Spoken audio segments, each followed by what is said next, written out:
ਨਜ਼ਰ ਫਾਤਮਾ ਦੀ ਕਹਾਣੀ ਹੈ। ਦੁੰਬੀ ਹੱਥ 'ਚ ਲੋਟਾ ਲੈ ਕੇ ਲੱਸੀ ਲੈਣੀ ਜਗੀਰਦਾਰਾਂ ਦੀ ਹਵੇਲੀ ਵੱਲ ਤੁਰ ਪਈ। ਉਹਨੂੰ ਪਤਾ ਸੀ ਜਗੀਰਦਾਰਨੀ ਉਹਨੂੰ ਬਹੁਤ ਚੰਗਾ ਜਾਣਦੀ ਸੀ। ਉਹਨੂੰ ਸਭ ਤੋਂ ਬਹੁਤੀ ਲੱਸੀ ਦਿੰਦੀ ਸੀ ਅਤੇ ਰਾਤ ਦਾ ਵਧੀਆ ਘਟਿਆ ਸਾਲਣ ਵੀ ਉਹਦੇ ਲਈ ਰੱਖ ਛੱਡਦੀ ਸੀ। ਦੁੰਬੀ ਵੀ ਫਰਖੰਦਾ ਦੀ ਖਿਦਮਤ ਬੜੇ ਸ਼ੌਕ ਨਾਲ ਕਰਦੀ ਸੀ। ਜਦੋਂ ਲਾਹੌਰ ਦੀ BA ਪਾਸ ਵਹੁਟੀ ਫਰਗੰਦਾ ਜਗੀਰਦਾਰ ਦੇ ਘਰ ਆਈ ਸੀ ਤਾਂ ਸਾਰਾ ਪਿੰਡ ਉਹਦੇ ਗਰਾਰੇ, ਸੂਟ ਅਤੇ ਸਾੜੀਆਂ ਵੇਖਣ ਲਈ ਜਮ੍ਹਾਂ ਹੋ ਗਿਆ ਸੀ। ਪਰ ਦੁੰਬੀ ਤੇ ਹਰ ਵੇਲੇ ਉਹਦੇ ਕੋਲ ਹੀ ਬੈਠੀ ਰਹਿੰਦੀ ਸੀ। ਉਹਦਾ ਨਾਂ ਤੇ ਖੌਰੇ ਕੀ ਸੀ, ਪਰ ਉਹਦੇ ਗੋਰੇ ਰੰਗ, ਗੋਲ ਮੋਲ ਬਦਨ ਕਰਕੇ ਸਾਰੇ ਉਹਨੂੰ ਦੁੰਬੀ ਕਹਿੰਦੇ ਸੀ। ਉਹਨਾਂ ਦਾ ਘਰ ਜਗੀਰਦਾਰਾਂ ਦੀ ਹਵੇਲੀ ਦੇ ਪਿਛਵਾੜੇ ਸੀ, ਜਿੱਥੇ ਉਹਦਾ ਪਿਓ ਸਾਰੇ ਪਿੰਡ ਦੇ ਭਾਂਡੇ ਕਲੀ ਕਰਦਾ ਸੀ। ਫਿਰ ਦੁੰਬੀ ਦਾ ਵਿਆਹ ਕਮਰੂ ਟੀਨ ਸਾਜ਼ ਨਾਲ ਹੋ ਗਿਆ ਅਤੇ ਉਹ ਆਪਣੇ ਸਹੁਰੇ ਚਲੀ ਗਈ। ਕਮਰੂ ਬੜਾ ਕਾਰੀਗਰ ਸੀ। ਇੱਕ ਦਿਨ ਫਰਖੰਦਾ ਨੇ ਉਹਨੂੰ ਬੁਲਾ ਕੇ ਤੇਲ ਦੇ ਬਹੁਤ ਸਾਰੇ ਖਾਲੀ ਪੀਪੇ ਦੇ ਦਿੱਤੇ ਅਤੇ ਆਖਿਆ, ਇਹਨਾਂ ਦੇ ਢੱਕਣ ਵਾਲੇ ਪੀਪੇ ਬਣਾ ਦੇ। ਕਮਰੂ ਹਵੇਲੀ ਦੇ ਬੂਹੇ ਅੱਗੇ ਸਮਾਨ ਲੈ ਕੇ ਬਹਿ ਗਿਆ। ਦੁਪਹਿਰ ਤੀਕਰ ਸਾਰਾ ਕੰਮ ਪੂਰਾ ਕਰਤਾ। ਫਰਖੰਦਾ ਨੇ ਹਵੇਲੀ ਦਾ ਬੂਹਾ ਥੋੜ੍ਹਾ ਜਿਹਾ ਖੋਲ੍ਹ ਕੇ ਵੇਖਿਆ। ਸਾਰੇ ਪੀਪੇ ਕੁੰਡੀਆਂ ਸਮੇਤ ਤਿਆਰ ਸਨ। ਪੈਸੇ ਪੁੱਛੇ, ਕਹਿਣ ਲੱਗਾ, $2.25 ਰੁਪਏ। ਫਰਗੰਦਾ ਨੂੰ ਇੰਨੇ ਸਾਰੇ ਕੰਮ ਦੇ ਸਿਰਫ $2.25 ਰੁਪਏ ਦੇਣੇ ਪਸੰਦ ਨਾ ਆਏ। ਉਹਨੇ ਪੁਰਾਣੇ ਰੇਸ਼ਮੀ ਕੱਪੜਿਆਂ ਦਾ ਜੋੜਾ, ਰਾਤ ਦੀਆਂ ਰੋਟੀਆਂ ਅਤੇ ਬਹੁਤ ਸਾਰਾ ਸਾਗ ਇੱਕ ਕਾਗਜ਼ 'ਚ ਲਪੇਟਿਆ। ਸਾਰਾ ਕੁਝ ਮਜ਼ਦੂਰੀ ਦੇ ਪੈਸਿਆਂ ਨਾਲ ਉਹਨੂੰ ਦੇ ਦਿੱਤਾ। ਕਮਰੂ ਬਹੁਤ ਖੁਸ਼ ਹੋਇਆ ਅਤੇ ਜਗੀਰਦਾਰਨੀ ਨੂੰ ਦੁਆਵਾਂ ਦਿੰਦਾ ਚਲਾ ਗਿਆ। ਅਤੇ ਜਦੋਂ ਪਾਕਿਸਤਾਨ ਬਣਨ ਦੀ ਖਬਰ ਆਈ ਅਤੇ ਸਾਰੇ ਗਰੀਬ ਗੁਰਬੇ ਆਪਣੀਆਂ ਗੱਠੜੀਆਂ ਸਿਰਾਂ 'ਤੇ ਧਰ ਕੇ ਪਾਕਿਸਤਾਨ ਵੱਲ ਤੁਰ ਪਏ ਅਤੇ ਥੋੜ੍ਹੇ ਹੀ ਦਿਨਾਂ 'ਚ ਸਿਵਾਏ ਜਗੀਰਦਾਰ ਅਤੇ ਰਈਸਾਂ ਦੇ ਕੋਈ ਵੀ ਮੁਸਲਮਾਨ ਉਸ ਇਲਾਕੇ 'ਚ ਨਾ ਰਿਹਾ।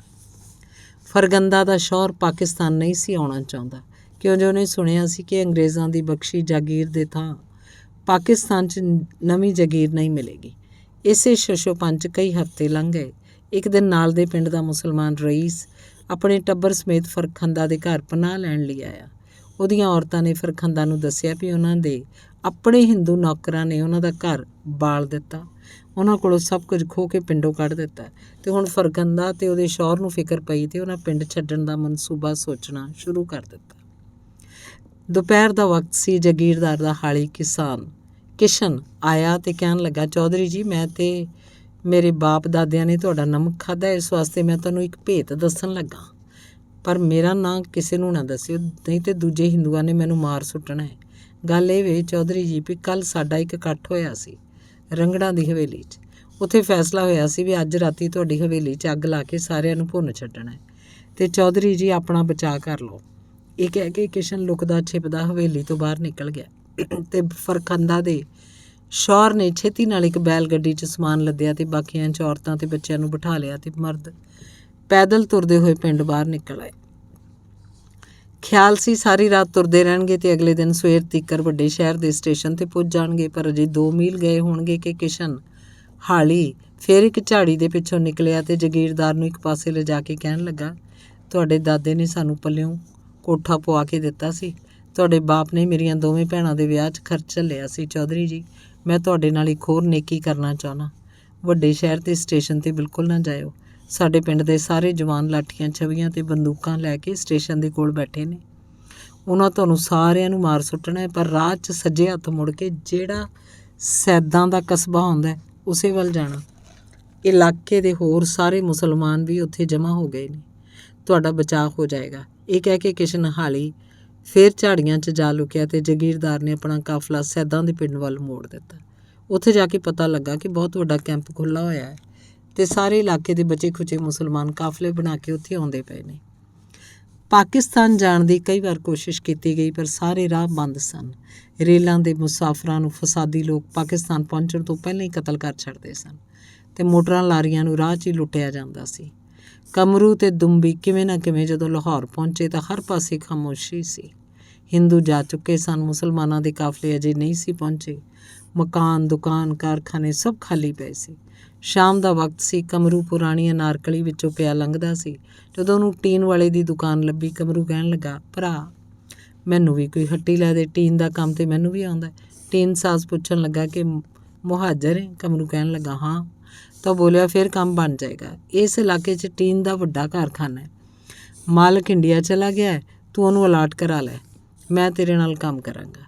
ਉਸੇ ਰਾਤ ਉਹਨਾਂ ਨੇ ਬੂਹਾ ਖੋਲ੍ਹਿਆ, ਸਾਰੇ ਸਮਾਨ ਉੱਤੇ ਕਬਜ਼ਾ ਕਰ ਲਿਆ ਟੀਨ ਦੇ ਕਾਰਖਾਨੇ ਨਾਲ ਇੱਕ ਖਰਾਦ ਵੀ ਸੀ ਤੇ ਇੱਕ ਆਟਾ ਪੀਣ ਵਾਲੀ ਮਸ਼ੀਨ। ਕਮਰੂ ਮਿਹਨਤੀ ਆਦਮੀ ਸੀ। ਉਹਨੇ ਸਾਰੇ ਕੰਮ ਇੱਕੋ ਵਾਰੀ ਚਾਲੂ ਕਰ ਦਿੱਤੇ। ਥੋੜ੍ਹੇ ਦਿਨਾਂ 'ਚ ਉਹ ਇਲਾਕਾ ਕਾਰਖਾਨੇ, ਖਰਾਦ ਤੇ ਆਟੇ ਮਸ਼ੀਨ ਦੀਆਂ ਆਵਾਜ਼ਾਂ ਨਾਲ ਗੂੰਜਣ ਲੱਗ ਪਿਆ। 3 ਮਹੀਨੇ ਹੋਰ ਲੰਘ ਗਏ। ਫਰਖੰਦਾ ਕੈਂਪ ਵਿੱਚ ਹੀ ਬਿਮਾਰ ਹੋ ਗਈ। ਬੱਚੇ ਵੀ ਪੀਲੇ ਪੈ ਗਏ, ਪਰ ਪਾਕਿਸਤਾਨ ਜਾਣ ਦਾ ਕੋਈ ਸਮਾਨ ਨਾ ਬਣਿਆ। ਆਖਰ ਇੱਕ ਦਿਨ ਜਾਗੀਰਦਾਰ ਨੇ ਖੁਸ਼ਖਬਰੀ ਸੁਣਾਈ ਕਿ ਪਾਕਿਸਤਾਨ ਤੋਂ ਇੱਕ ਫੌਜ ਦੀ ਪਲਟਨ ਟਰੱਕ ਲੈ ਕੇ ਆਈ ਹੈ। ਇਸ ਇਲਾਕੇ ਦੇ ਮੁਸਲਮਾਨਾਂ ਨੂੰ ਹਿਫਾਜ਼ਤ ਨਾਲ ਪਾਕਿਸਤਾਨ ਲੈ ਜਾਏਗੀ।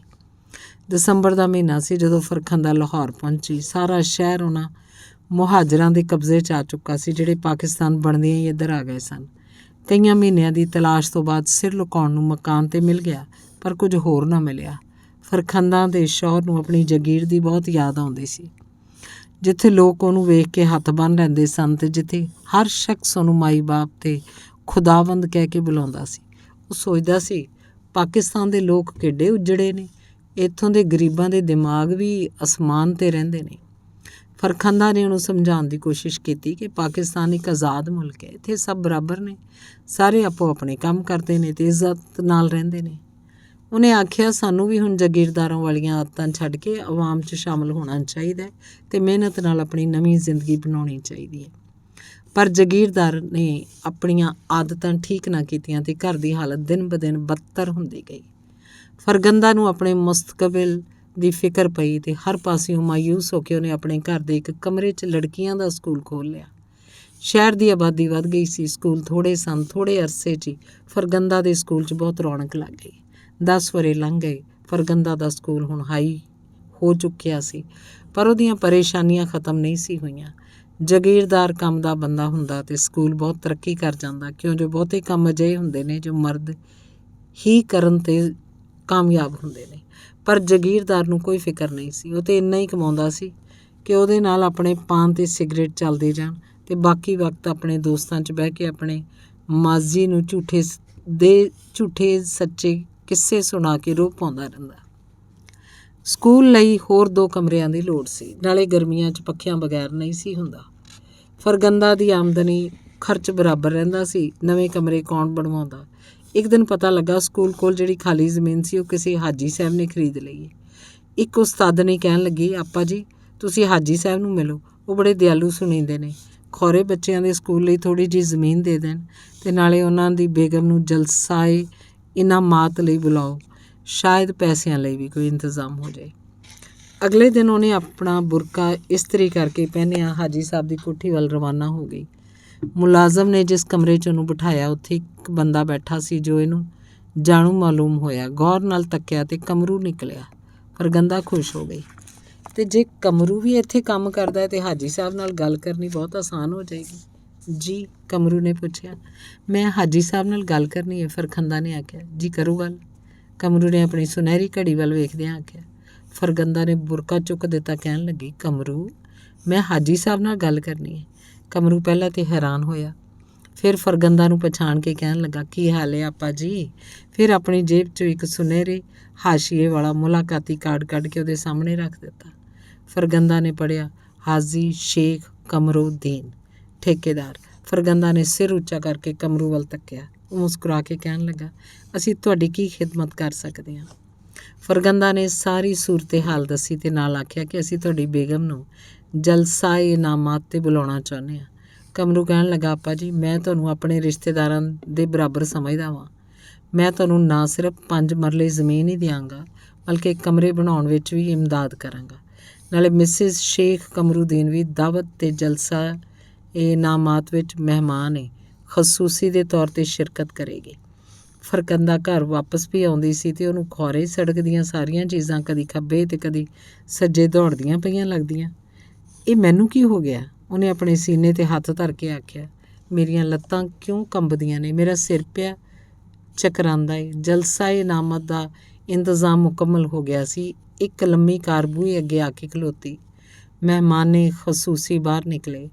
ਕੁਝ ਤੇ ਦੁੰਬੀ ਦਾ ਰੰਗ ਹੀ ਗੋਰਾ ਸੀ, ਉੱਤੋਂ ਪਾਊਡਰ, ਸੁਨਹਿਰੇ ਜੇਵਰਾਂ ਤੇ ਝਿਲਮਿਲ ਕਰਦੇ ਗਰਾਰਾ ਸੂਟ ਨੇ ਗਜ਼ਬ ਕਰ ਦਿੱਤਾ। ਉਹਦਾ ਰੂਪ ਝੱਲਿਆ ਨਹੀਂ ਸੀ ਜਾਂਦਾ। ਫਰਖੰਦਾ ਨੇ ਅਗਾਂਹ ਵੱਧ ਕੇ ਉਹਦੇ ਗਲ 'ਚ ਗੋਟੇ ਦਾ ਹਾਰ ਪਾ ਦਿੱਤਾ। ਜਲਸੇ ਦੇ ਅਖੀਰ 'ਚ ਮਹਿਮਾਨੇ ਖਾਸੂਸੀ ਨੇ 2 ਪੱਖੇ ਸਕੂਲ ਨੂੰ ਦੇਣ ਦਾ ਐਲਾਨ ਕੀਤਾ ਤੇ ਜਲਸਾ ਤਾੜੀਆਂ ਦੀ ਗੂੰਜ 'ਚ ਖਤਮ ਹੋ ਗਿਆ। ਦੁੰਬੀ ਜਦੋਂ ਚਾਹ ਪੀ ਚੁੱਕੀ ਤਾਂ ਉਹਨੇ ਫਰਗੰਦਾ ਨੂੰ ਦੱਸਿਆ ਵੀ ਉਹਦਾ ਲੜਕਾ ਕ੍ਰਿਸਚੀਅਨ ਕਾਲਜ 'ਚ ਅਤੇ ਕੁੜੀਆਂ ਕੁਈਨ ਮੈਰੀ 'ਚ ਪੜ੍ਹਦੀਆਂ ਨੇ। ਫਿਰ ਕਹਿਣ ਲੱਗੀ, ਇਹਨਾਂ ਸਕੂਲਾਂ ਦੀ ਅੰਗਰੇਜ਼ੀ ਬਹੁਤ ਹਾਈ ਹੈ। ਅਸੀਂ ਚਾਹੁੰਦੇ ਹਾਂ ਤੁਸੀਂ ਸਾਡੇ ਬੱਚਿਆਂ ਨੂੰ ਰੋਜ਼ਾਨਾ 1 ਘੰਟਾ ਪੜ੍ਹਾ ਦਿਓ। 50 ਰੁਪਏ ਮਹੀਨਾ ਫੀਸ ਹੋਏਗੀ। ਕੋਠੀ ਦੇ ਇੱਕ ਵੱਖਰੇ ਕਮਰੇ 'ਚ ਬੈਠਣ ਦਾ ਇੰਤਜ਼ਾਮ ਹੋਏਗਾ। ਫਰਖੰਦਾ ਦੇ ਦਿਮਾਗ ਨੇ ਸੋਚਣਾ ਹੀ ਛੱਡ ਦਿੱਤਾ ਸੀ। ਨਹੀਂ ਤੇ ਦੁੰਬੀ ਦੇ ਬੱਚਿਆਂ ਨੂੰ ਘਰ ਜਾ ਕੇ ਪੜ੍ਹਾਉਣ ਦੇ ਖਿਆਲ ਨਾਲ ਹੀ ਉਹਨੂੰ ਗਸ਼ ਪੈ ਜਾਣੀ ਸੀ। ਉਹਨੇ ਮੁਸਕਰਾ ਕੇ ਸਿਰ ਹਿਲਾ ਦਿੱਤਾ ਅਤੇ ਫਿਰ ਮਹਿਮਾਨੇ ਖਸੂਸੀ ਆਪਣੀ ਲੰਮੀ ਕਾਰ 'ਚ ਬਹਿ ਕੇ ਵਾਪਸ ਚਲੀ ਗਈ। ਅਗਲੇ ਦਿਨ ਫਰਖੰਦਾ ਨੇ ਥੈਲੇ 'ਚ ਕੁਝ ਪੈਨਸਿਲਾਂ ਅਤੇ ਰਬੜ ਪਾਏ, ਟਿਊਸ਼ਨ ਪੜ੍ਹਾਉਣ ਲਈ ਟੁਰ ਪਈ ਅਤੇ ਜਦੋਂ ਹੱਥ 'ਚ ਥੈਲਾ ਫੜ ਕੇ ਹਾਜੀ ਸਾਹਿਬ ਦੇ ਲੌਨ 'ਚੋਂ ਲੰਘ ਕੇ ਕੋਠੀ ਵੱਲ ਵਿੱਚ ਤੁਰੀ ਜਾ ਰਹੀ ਸੀ, ਉਹਨੂੰ ਲੱਗ ਰਿਹਾ ਸੀ ਜਿਵੇਂ ਦੁੰਬੀ ਹੱਥ 'ਚ ਲੋਟਾ ਫੜ ਕੇ ਜਗੀਰਦਾਰਾਂ ਦੇ ਘਰੋਂ ਲੱਸੀ ਲੈਣ ਪਈ ਜਾਂਦੀ ਹੋਵੇ।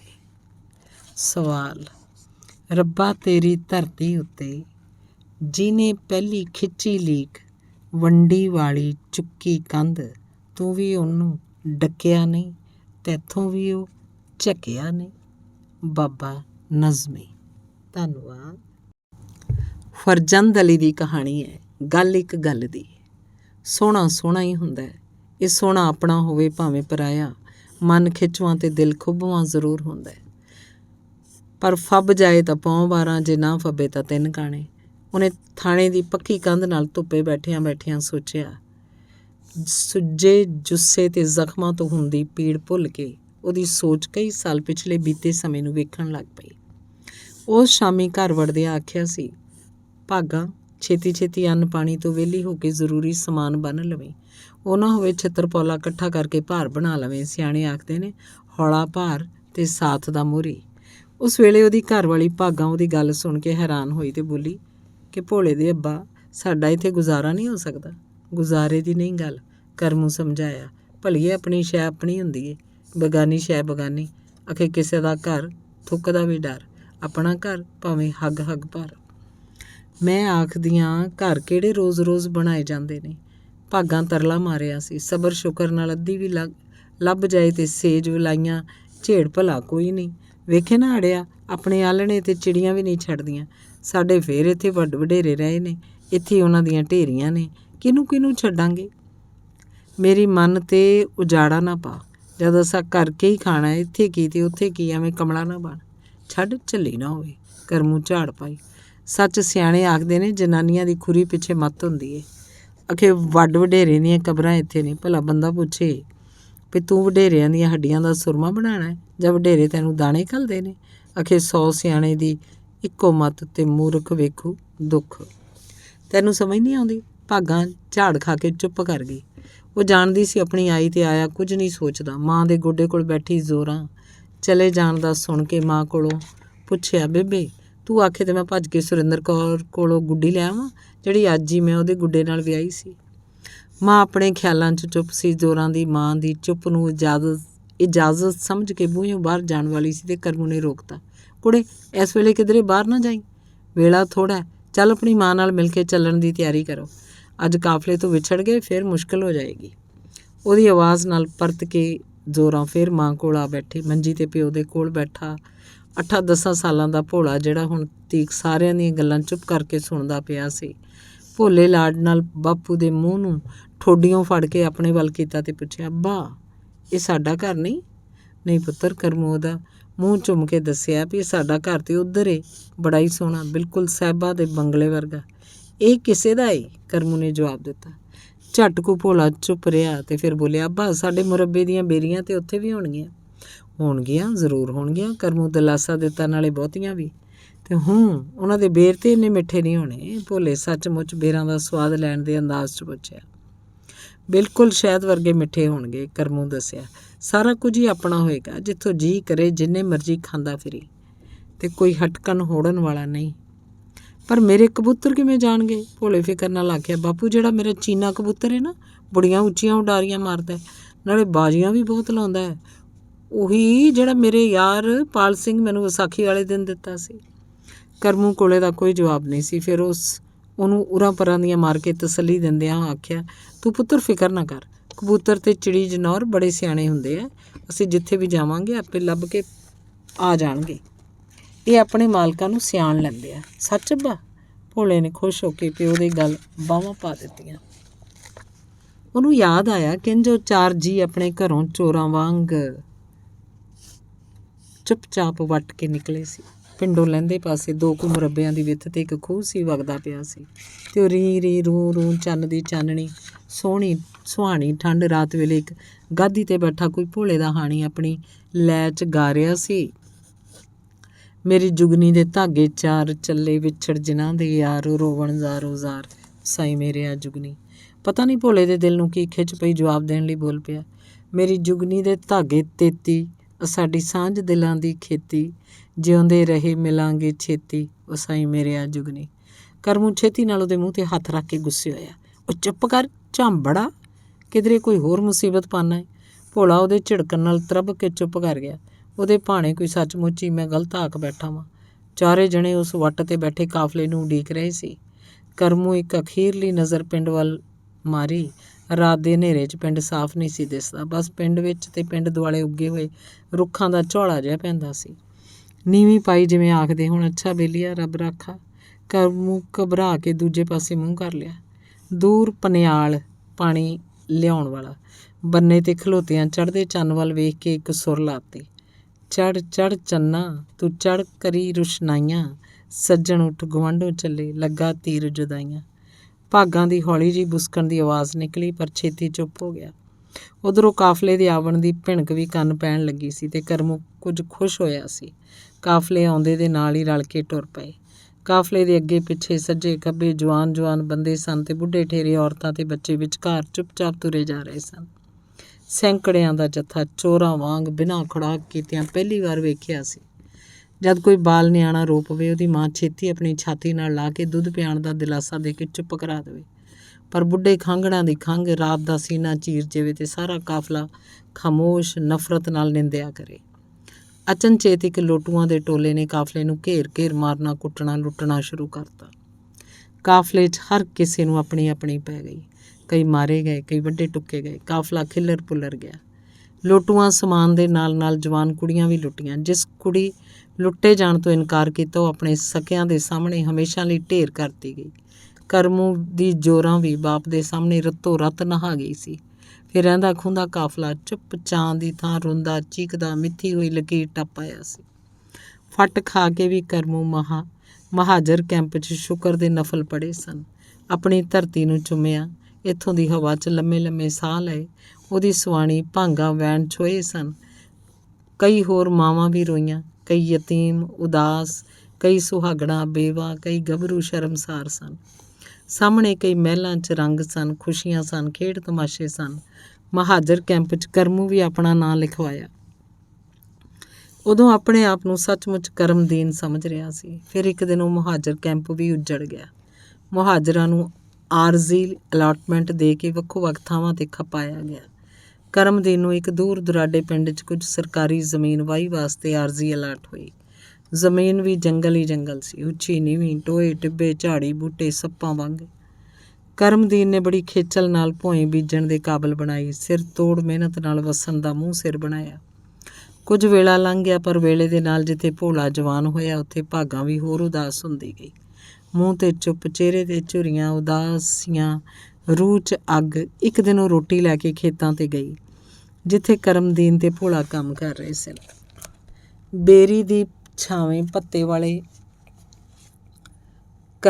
ਪੱਤੇ ਵੇਲਾ ਕਰਦਿਆਂ ਹੋਇਆਂ ਭੋਲੇ ਨੇ ਉਤਾਂ ਬੇਰੀ ਵੱਲ ਧਿਆਨ ਕਰਕੇ ਆਖਿਆ, ਵਾਹ, ਜੇ ਇਸ ਬੇਰੀ ਨੂੰ ਬੇਰ ਲੱਗੇ ਤਾਂ ਬਹੁਤ ਮਿੱਠੜੇ ਹੋਣਗੇ।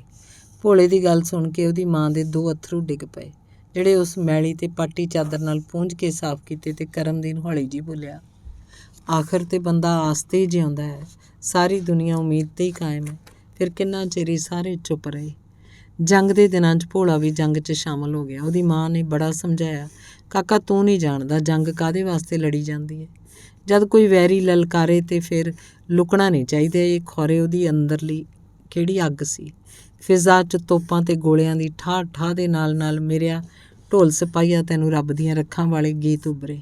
ਫਿਰ ਜੰਗ ਬੰਦ ਹੋ ਗਈ। ਕਰੀਮ ਦੇਣ ਨੂੰ ਕੁਝ ਪਤਾ ਨਾ ਲੱਗਾ ਜੰਗ ਹੋਈ ਕਿਵੇਂ, ਫਿਰ ਬੰਦ ਕਿਵੇਂ ਹੋਈ। ਨਤੀਜਾ ਨਿਕਲਿਆ ਵੀ ਭੋਲਾ ਸ਼ਹੀਦ ਹੋ ਗਿਆ ਸੀ।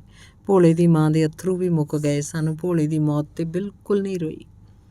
ਆਰਜ਼ੀ ਅਲਾਟਮੈਂਟ ਟੁੱਟ ਕੇ ਭੋਏ ਕਿਸੇ ਹੋਰ ਦੇ ਨਾਂ ਹੋ ਗਈ। ਕਰਮਦੀਨ ਨੇ ਬਥੇਰਾ ਰੌਲਾ ਪਾਇਆ, ਜ਼ਿਲ੍ਹੇ ਕਚਹਿਰੀ ਫਰਿਆਦ ਵੀ ਕੀਤੀ, ਕਿਸੇ ਨਾ ਸੁਣੀ। ਥੱਕ ਹਾਰ ਕੇ ਕਿਸੇ ਹੋਰ ਕੋਲੋਂ ਹਿੱਸੇ 'ਤੇ ਜ਼ਮੀਨ ਲੈ ਕੇ ਵਾਹੀ ਕੀਤੀ। ਰਾਹ ਖੋਣ ਦੇ ਨਾਲ ਕਰਮਦੀਨ ਤੋਂ ਮਹਾਜਰ ਮੁਜਾਰਾ ਸਦੀਵਣ ਲੱਗ ਪਿਆ।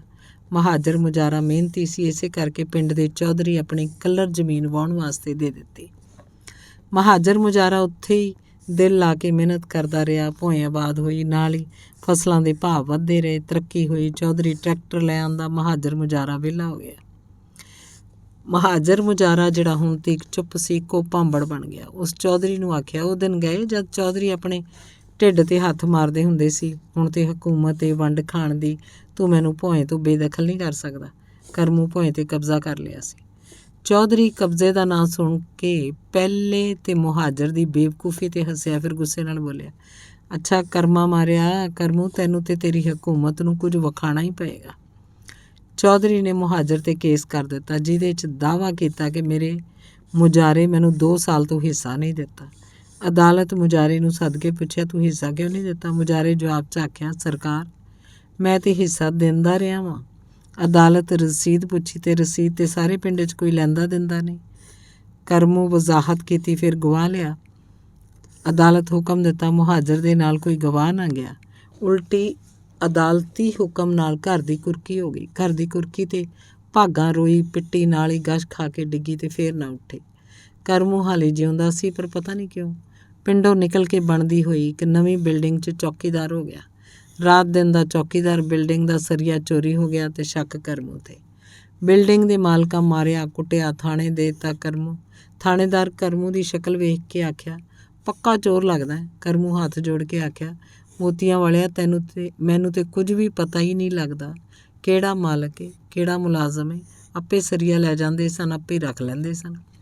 ਕਿੰਨਾ ਭੋਲਾ ਬਣਦਾ, ਸੂਰ ਦੀ ਬੁੱਥੀ ਵਾਲਾ।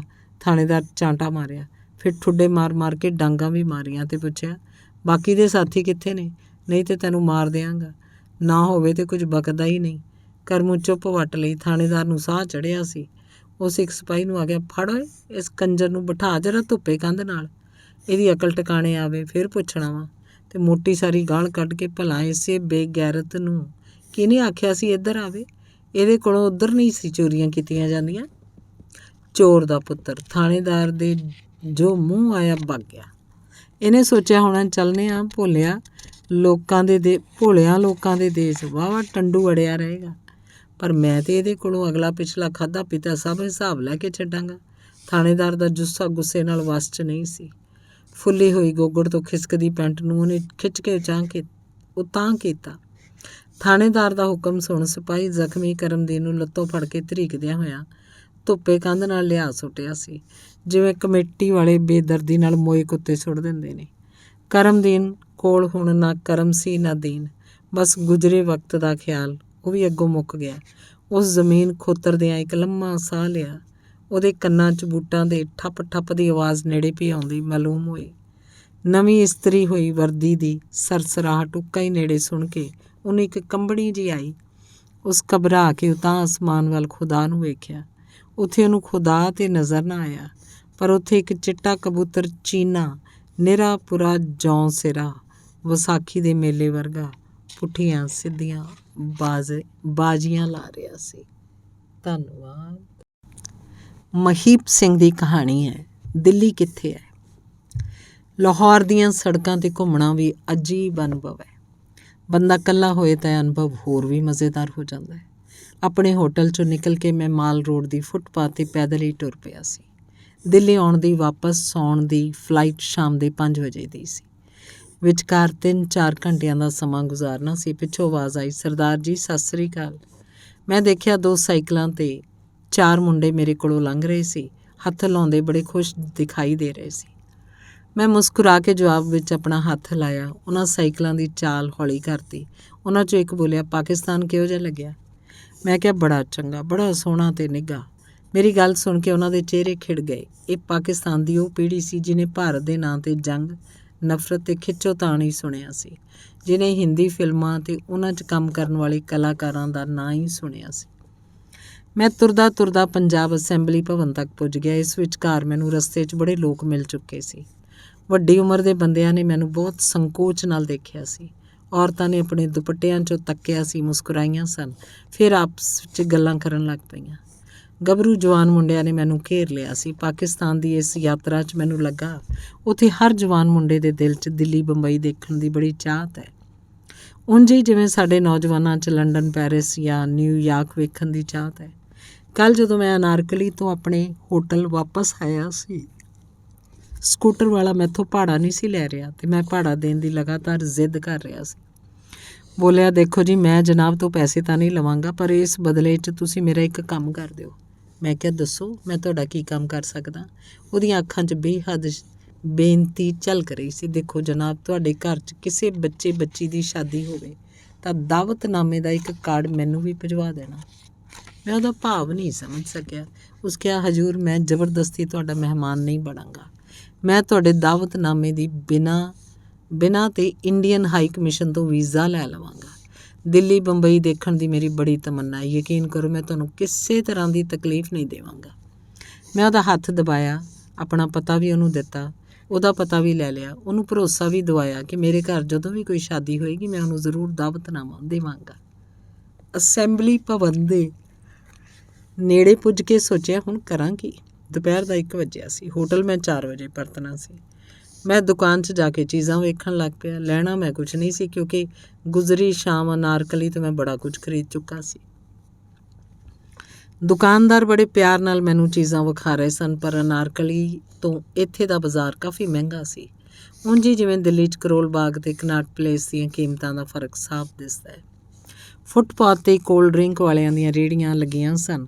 ਉਹਨਾਂ ਕੋਲੋਂ ਨਿਕਲਿਆ ਤਾਂ ਲਗਭਗ ਸਾਰਿਆਂ ਨੇ ਆਵਾਜ਼ ਦਿੱਤੀ, ਭਰਾ ਜੀ ਆਓ, ਕੁਝ ਠੰਡਾ ਪੀ ਲਓ। ਜਦੋਂ ਦਾ ਲਾਹੌਰ ਆਇਆ ਸੀ, ਲਗਾਤਾਰ ਪੈਪਸੀ ਕੋਲਾ ਪੀ ਰਿਹਾ ਸੀ। ਮੈਨੂੰ ਯਾਦ ਹੈ, ਇੱਕ ਜ਼ਮਾਨੇ 'ਚ ਦਿੱਲੀ 'ਚ ਵੀ ਪੈਪਸੀ ਕੋਲਾ ਚੱਲਿਆ ਸੀ, ਫਿਰ ਬੰਦ ਹੋ ਗਿਆ। ਕੋਕਾ ਕੋਲਾ ਦਾ ਛਤਰ ਰਾਜ ਵੀ ਦਿੱਲੀ 'ਚ ਟੁੱਟ ਚੁੱਕਾ ਸੀ। ਪਾਕਿਸਤਾਨ 'ਚ ਦੋਵੇਂ ਧੜੱਲੇ ਨਾਲ ਚੱਲ ਰਹੇ ਸਨ। ਮੈਂ ਸੋਚ ਰਿਹਾ ਸੀ, ਉਹਨਾਂ ਦਾ ਸ਼ੁਕਰੀਆ ਅਦਾ ਕਰਦਾ ਹੋਇਆ ਮੈਂ ਉਹਨਾਂ ਦੇ ਕੋਲੋਂ ਨਿਕਲ ਜਾਵਾਂਗਾ। ਉਦੋਂ ਹੀ ਇੱਕ ਅਧਖੜ ਬੰਦੇ ਨੇ ਮੇਰਾ ਰਾਹ ਰੋਕ ਲਿਆ।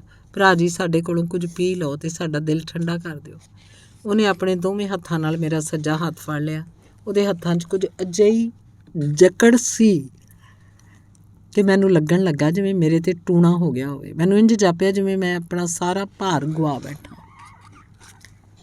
ਉਹਨੇ ਪੈਪਸੀ ਕੋਲਾ ਦੀਆਂ 2 ਬੋਤਲਾਂ ਖੋਲ੍ਹ ਕੇ ਜੱਗ ਵਿੱਚ ਪਾ ਦਿੱਤੀਆਂ। ਫਿਰ ਉਹਨੇ ਸੋਡੇ ਦੀਆਂ 2 ਬੋਤਲਾਂ ਖੋਲ੍ਹ ਕੇ ਉਸ ਵਿੱਚ ਪਾ ਦਿੱਤੀਆਂ। ਫਿਰ ਇੱਕ ਵੱਡਾ ਸਾਰਾ ਨਿੰਬੂ ਕੱਟ ਕੇ ਉਸ 'ਚ ਨਿਚੋੜਿਆ, ਲੂਣ ਮਿਲਾਇਆ। ਮੈਂ ਕਿਹਾ, ਇੰਨਾ ਕੌਣ ਪੀਏਗਾ? ਉਹਨੇ ਮੈਨੂੰ ਇੰਝ ਵੇਖਿਆ ਜਿਵੇਂ ਸਾਰੇ ਆਕਾਸ਼ ਨੂੰ ਆਪਣੀਆਂ ਅੱਖਾਂ 'ਚ ਸਮੇਟ ਲਿਆ ਹੋਵੇ। ਮੈਂ ਵੀ ਤਾਂ ਪੀਵਾਂਗਾ। ਵਿਛੜੇ ਹੋਏ ਭਰਾ ਨਾਲ 2 ਘੁੱਟ ਪਾਣੀ ਪੀਣ ਦਾ ਸੁੱਖ ਅੱਲਾ ਪਤਾ ਨਹੀਂ ਫੇਰ ਕਦੋਂ ਦੇਵੇਗਾ। ਕਿੰਨੇ ਬੰਦੇ ਲਾਗੇ ਚਾਗੇ ਜਮ੍ਹਾਂ ਹੋ ਗਏ। ਵੱਡੇ ਗਲਾਸਾਂ 'ਚ ਅਸੀਂ 2 ਬੰਦੇ ਪੀ ਰਹੇ ਸਾਂ। ਬਾਕੀ ਲੋਕ ਸਾਨੂੰ ਵੇਖ ਰਹੇ ਸਨ। 2 ਵੱਜਣ ਵਾਲੇ ਸਨ। ਮੈਂ ਸਾਰਿਆਂ ਦਾ ਸ਼ੁਕਰੀਆ ਅਦਾ ਕੀਤਾ, ਵਾਪਸ ਪਰਤੇ ਪਿਆ। ਸਾਰਾ ਕੁਝ ਅਜੀਬ ਜਿਹਾ ਲੱਗ ਰਿਹਾ ਸੀ। ਇੱਕ ਪਾਸੇ ਖੂਨ 'ਚ ਡੁੱਬੀ ਹੋਈ ਜੰਗ ਤੇ ਘਿਰਨਾ ਨਾਲ ਭਰਪੂਰ ਕੱਲ੍ਹ ਦੀਆਂ ਯਾਦਾਂ, ਦੂਜੇ ਪਾਸੇ ਪੈਪਸੀ ਕੋਲਾ, ਸੋਡਾ, ਨਿੰਬੂ ਦੇ ਠੰਡੇ ਪਾਣੀ 'ਚ ਤੈਰਦਾ ਹੋਇਆ ਵਰਤਮਾਨ। ਦੋਵੇਂ ਸੱਚਾਈਆਂ ਨੂੰ ਆਪਣੇ ਮੋਢਿਆਂ 'ਤੇ ਚੁੱਕ ਕੇ ਲੋਕ ਕਿਹੋ ਜਿਹੀ ਅਜੀਬ ਲੜਖੜਾਉਂਦੀ ਚਾਲ ਨਾਲ ਚੱਲਦੇ ਜਾ ਰਹੇ ਸੀ। ਚੁਰਸਤਾ ਪਾਰ ਕਰਨ ਲਈ ਮੈਂ ਹਰੀ ਬੱਤੀ ਦੀ ਰਾਹ ਵੇਖ ਰਿਹਾ ਸੀ ਕਿ ਇੱਕ ਬੰਦਾ ਮੇਰੇ ਕੋਲੋਂ ਨਿਕਲਿਆ, ਠਿਠਕ ਕੇ ਖੜੋ ਗਿਆ। ਲਾਹੌਰ 'ਚ ਇਹੋ ਜਿਹੇ ਬਹੁਤ ਸਾਰੇ ਲੋਕਾਂ ਨਾਲ ਮਿਲਣ ਤੇ ਉਹਨਾਂ ਦੀਆਂ ਉਤਸੁਕਤਾਵਾਂ ਨੂੰ ਸ਼ਾਂਤ ਕਰਨ ਦਾ ਮੈਨੂੰ ਪਿਛਲੇ 3-4 ਦਿਨਾਂ 'ਚ ਖਾਸਾ ਅਨੁਭਵ ਹੋ ਚੁੱਕਾ ਸੀ। ਇਸ ਲਈ ਮੈਂ ਉਸ ਵੱਲ ਵਿਸ਼ੇਸ਼ ਧਿਆਨ ਨਹੀਂ ਦਿੱਤਾ, ਪਰ ਉਹ ਇੱਕਦਮ ਮੇਰੇ ਸਾਹਮਣੇ ਆ ਗਿਆ। ਮੈਂ ਤੁਹਾਡੇ 2-4 ਮਿੰਟ ਲੈ ਸਕਦਾ? ਮੈਂ ਕਿਹਾ, ਬੜੀ ਖੁਸ਼ੀ ਨਾਲ। ਤੁਸੀਂ ਹਿੰਦੁਸਤਾਨ 'ਚ ਕਿੱਥੇ ਰਹਿੰਦੇ ਹੋ? ਦਿੱਲੀ 'ਚ, ਮੈਂ ਕਿਹਾ। ਪਰ ਉਹਦੇ ਨਾਲ ਹੀ ਮੈਂ ਮਹਿਸੂਸ ਕੀਤਾ ਉਹਦੀਆਂ ਅੱਖਾਂ ਜਿਵੇਂ ਭਿੱਜ ਗਈਆਂ ਹੋਣ। ਦਿੱਲੀ 'ਚ? ਉਸ ਤੁਰੰਤ ਆਪਣੇ ਦੋਵੇਂ ਹੱਥਾਂ ਵਿੱਚ ਮੇਰਾ ਹੱਥ ਲੈ ਲਿਆ। ਦਿੱਲੀ 'ਚ ਕਿੱਥੇ ਰਹਿੰਦੇ ਹੋ? ਕਰੋਲ ਬਾਗ, ਮੈਂ ਕਿਹਾ। ਮੈਂ ਫੈਜ਼ ਰੋਡ 'ਚ ਰਹਿੰਦਾ ਸੀ। ਤੁਸੀਂ ਇੱਥੇ ਕਦੋਂ ਆਏ? ਮੁਲਕ ਦੀ ਵੰਡ ਵੇਲੇ। ਵੰਡ ਕੀ ਹੋਈ? ਸਾਡਾ ਤਾਂ ਖਾਨਦਾਨ ਹੀ ਵੰਡਿਆ ਗਿਆ। ਅੱਧੇ ਰਿਸ਼ਤੇਦਾਰ ਇੱਥੇ, ਅੱਧੇ ਉੱਥੇ। ਅਸੀਂ ਇੱਕ ਦੂਜੇ ਲਈ ਪਰਦੇਸੀ ਬਣ ਗਏ ਹਾਂ। ਉਹਦਾ ਗਲਾ ਕਾਫੀ ਭਰਿਆ ਹੋਇਆ ਸੀ। ਤੁਹਾਡੇ ਕੋਲ ਥੋੜ੍ਹਾ ਜਿਹਾ ਸਮਾਂ ਹੋਵੇ ਤਾਂ ਤੁਸੀਂ ਦਿੱਲੀ ਬਾਰੇ ਮੈਨੂੰ ਕੁਝ ਦੱਸੋ। ਮੈਂ ਉਹਦੀਆਂ ਅੱਖਾਂ 'ਚ ਦੇਖਿਆ ਕਿ ਤੁਸੀਂ ਉਸ ਮਗਰੋਂ ਇੱਕ ਵਾਰੀ ਵੀ ਦਿੱਲੀ ਨਹੀਂ ਗਏ। ਉਹਨੇ ਆਪਣੀ ਗਰਦਨ ਹਿਲਾਤੀ। ਪਰ ਇੰਨੇ ਵਰ੍ਹਿਆਂ ਬਾਅਦ ਵੀ ਦਿੱਲੀ ਮੇਰੇ ਦਿਲ 'ਚ ਧੜਕਦੀ ਹੈ। ਉਹਨੇ ਮੇਰਾ ਹੱਥ ਚੁੰਮ ਕੇ ਆਪਣੀ ਛਾਤੀ 'ਤੇ ਰੱਖ ਲਿਆ। ਤੁਸੀਂ ਮੇਰੇ ਦਿਲ ਦੀ ਧੜਕਣ ਮਹਿਸੂਸ ਕਰ ਰਹੇ ਹੋ। ਕੌਣ ਕਿਹਦੇ ਦਿਲ ਦੀ ਧੜਕਣ ਨੂੰ ਮਹਿਸੂਸ ਕਰੇ, ਕੌਣ ਕਿਹਦੀਆਂ ਅੱਖਾਂ ਦਾ ਰੰਗ ਵੇਖੇ। ਦਿੱਲੀ 'ਚ ਮੈਂ ਕਿੰਨੇ ਲੋਕਾਂ ਨੂੰ ਲਾਹੌਰ ਲਈ ਮਰਦੇ ਵੇਖਿਆ। ਲਾਹੌਰ ਦਾ ਨਾਂ ਸੁਣ ਕੇ ਕਿੰਨਿਆਂ ਦੇ ਚਿਹਰੇ ਖਿੜ ਜਾਂਦੇ ਆ, ਅੱਖਾਂ ਦਾ ਰੰਗ ਲਾਲ ਹੋ ਜਾਂਦਾ। ਕੱਲ੍ਹ ਹੀ ਮੈਨੂੰ ਮੇਰੇ ਲਾਹੌਰੀ ਦੋਸਤ ਸ਼ਾਹੀਨ ਨੇ ਪਾਕਿਸਤਾਨ ਦੇ ਮਸ਼ਹੂਰ ਪੰਜਾਬੀ ਸ਼ਾਇਰ ਉਸਤਾਦ ਦਾਮਨ ਦੀ ਇੱਕ ਨਜ਼ਮ ਦੀਆਂ 2 ਸਤਰਾਂ ਸੁਣਾਈਆਂ ਸਨ। ਲਾਲੀ ਅੱਖੀਆਂ ਦੀ ਪਈ ਦੱਸਦੀ ਏ, ਰੋਏ ਤੁਸੀਂ ਵੀ ਹੋ, ਰੋਏ ਅਸੀਂ ਵੀ ਹਾਂ। ਮੈਂ ਕਿਹਾ ਪਿਛਲੇ 30 ਸਾਲਾਂ 'ਚ ਦਿੱਲੀ ਬਹੁਤ ਬਦਲ ਗਈ ਹੈ, ਬਹੁਤ ਦੂਰ ਦੂਰ ਤੱਕ ਫੈਲ ਗਈ ਹੈ। ਅੱਛਾ, ਜਾਮਾ ਮਸਜਿਦ ਠੀਕ ਹੈ ਨਾ? ਉਹਦੇ 4 ਪਾਸੇ ਬਾਜ਼ਾਰ ਲੱਗਦਾ ਸੀ। ਅਸੀਂ ਉੱਥੇ ਹੀ ਮਸਜਿਦ ਦੀਆਂ ਪੌੜੀਆਂ 'ਤੇ ਬਹਿ ਕੇ ਕਬਾਬ ਖਾਂਦੇ ਸੀ।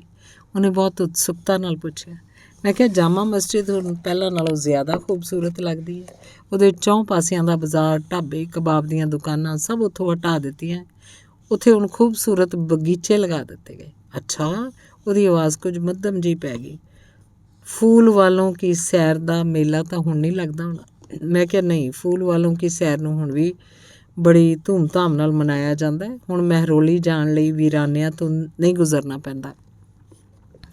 ਹੁਣ ਤਾਂ ਉੱਥੋਂ ਦੀ ਇੱਕ ਸ਼ਹਿਰ ਆਬਾਦ ਹੋ ਗਿਆ ਹੈ।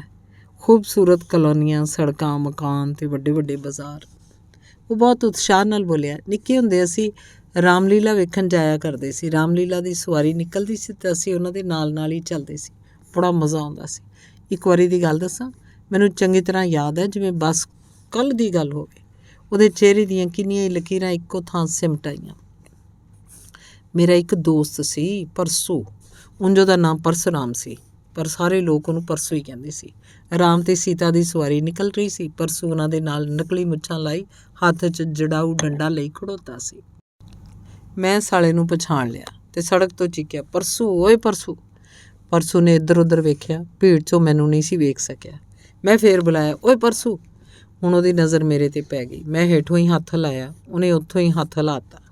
ਇੰਨੇ 'ਚ ਕਿਸੇ ਨੇ ਉਹਨੂੰ ਇੱਕ ਘਸੁੰਨ ਮਾਰੀ। ਪਰਸੂ ਦੀਆਂ ਮੁੱਛਾਂ ਹੇਠਾਂ ਡਿੱਗ ਪਈਆਂ। ਅਸੀਂ ਲੋਕ ਹੱਸਦੇ ਹੱਸਦੇ ਸੜਕ 'ਤੇ ਹੀ ਲੋਟ-ਪੋਟ ਹੋ ਗਏ। ਉਹ ਜ਼ੋਰ-ਜ਼ੋਰ ਨਾਲ ਹੱਸਣ ਲੱਗ ਪਿਆ। ਨੇੜੇ-ਤੇੜੇ ਆਉਂਦੇ ਜਾਂਦੇ ਲੋਕ ਸਾਡੇ ਕੋਲ ਠਿਠਕ ਗਏ। ਸੁਣਿਆ ਦਿੱਲੀ ਦੀ ਆਬਾਦੀ ਬਹੁਤ ਵੱਧ ਗਈ ਹੈ? ਉਹਨੇ ਪੁੱਛਿਆ। ਹਾਂ, ਮੈਂ ਕਿਹਾ ਤਕਰੀਬਨ 70 ਲੱਖ ਆਬਾਦੀ ਵੱਧਦੀ ਜਾ ਰਹੀ ਹੈ। ਸ਼ਹਿਰ ਵੀ ਵੱਧਦਾ ਜਾ ਰਿਹਾ। ਹੁਣ ਜੇ ਮੈਂ ਦਿੱਲੀ ਆਵਾਂ ਤਾਂ ਉਹਨੂੰ ਪਛਾਣ ਵੀ ਨਹੀਂ ਸਕਾਂਗਾ। ਪਤਾ ਨਹੀਂ ਅੱਲਾ ਮੇਰੀ ਤਮੰਨਾ ਪੂਰੀ ਕਰੇਗਾ ਜਾਂ ਨਹੀਂ। ਉਹਦੀ ਆਵਾਜ਼ ਇੱਕਦਮ ਉਦਾਸ ਹੋ ਗਈ ਸੀ। ਮੈਂ ਕਿਹਾ ਤੁਹਾਡੀ ਮੁਰਾਦ ਜ਼ਰੂਰ ਪੂਰੀ ਹੋਏਗੀ। ਜਦੋਂ ਵੀ ਦਿੱਲੀ ਆਉਣ ਦਾ ਪ੍ਰੋਗਰਾਮ ਬਣ ਜਾਏ ਮੈਨੂੰ ਜ਼ਰੂਰ ਖਬਰ ਦੇਣੀ।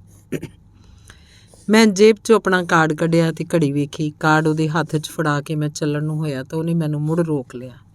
ਤੁਹਾਡਾ ਬੇਸ਼ਕੀਮਤੀ ਵਕਤ ਲੈ ਰਿਹਾ। ਕਹਿੰਦੇ ਕਹਿੰਦੇ ਉਹਦੀਆਂ ਅੱਖਾਂ ਭਰ ਆਈਆਂ।